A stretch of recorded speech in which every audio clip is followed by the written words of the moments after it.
So right now, stocks trading lower in trade headlines, but not a free fall despite Democrats pushing for a quick impeachment inquiry. But, you know, it's not only Democrats looking to pounce. The mainstream media smells blood in the water. Take a look at next week's New Yorker cover. And this cover, by the way, from Time Magazine showing President Trump painting himself into a corner. I'm going to bring in Trump 2020 Advisory Board member Madison Gesiotto. Liberal radio host Ethan Behrman is with us as well. Madison, you know, it's maybe creative stuff, but it seems like they're leaping to pretty big conclusions there.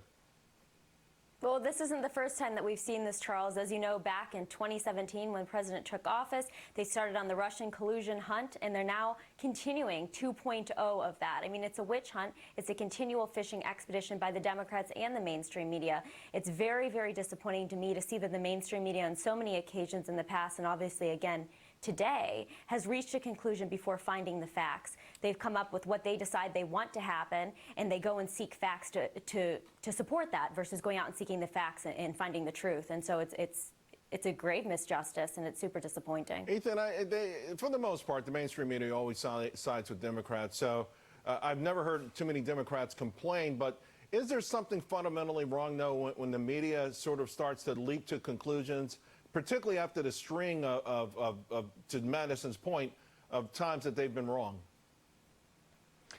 Well, first things first, I mean, Madison made a well-spoken statement there that was written by the White House, or it sounded like it was. And in this case, no, though, the media, it was actually came from my brain, surprisingly.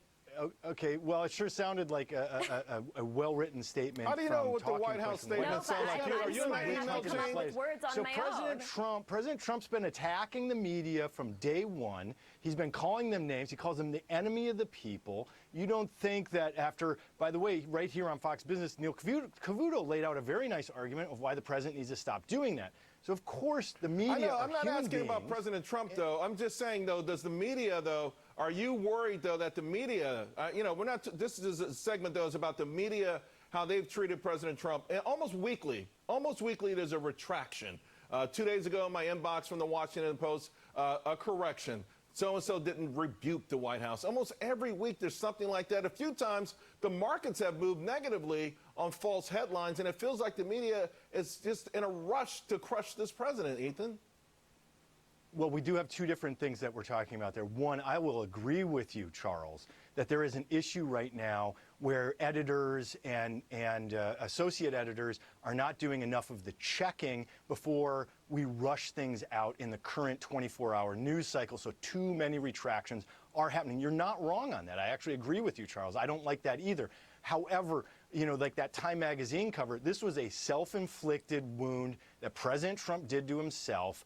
After the Russia investigation, you would think he would know better than to have a phone call like he did that the White House has admitted to, which corroborated the whistleblower report. He has painted himself into a corner, which has led to the beginning of the impeachment inquiry. Right. That is a self-inflicted wound by the president. Realistically, the impeachment inquiry began a long time ago. Maybe they stamped it, put the official stamp on it this week. But Madison, to that point, are there times when you are concerned that President Trump does one tweet too many, or just, you know, he's just too loose to understand that whatever his intentions may or may not be, they're going to be interpreted a certain way that everyone's focused on him, everyone's waiting for the next mistake, and that he's not being cautious enough?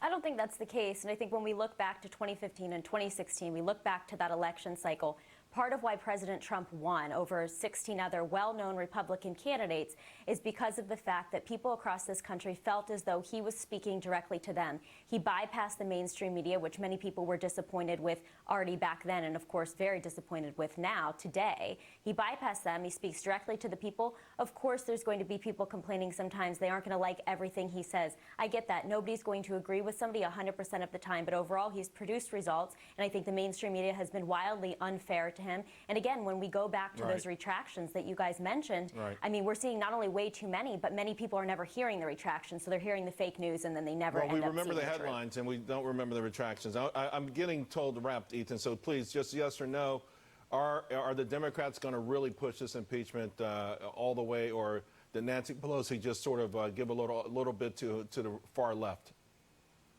this is definitely going all the way, and we have, I think, 225 members of the House who support it at this point. All right. Ethan, Madison, thank you both very much.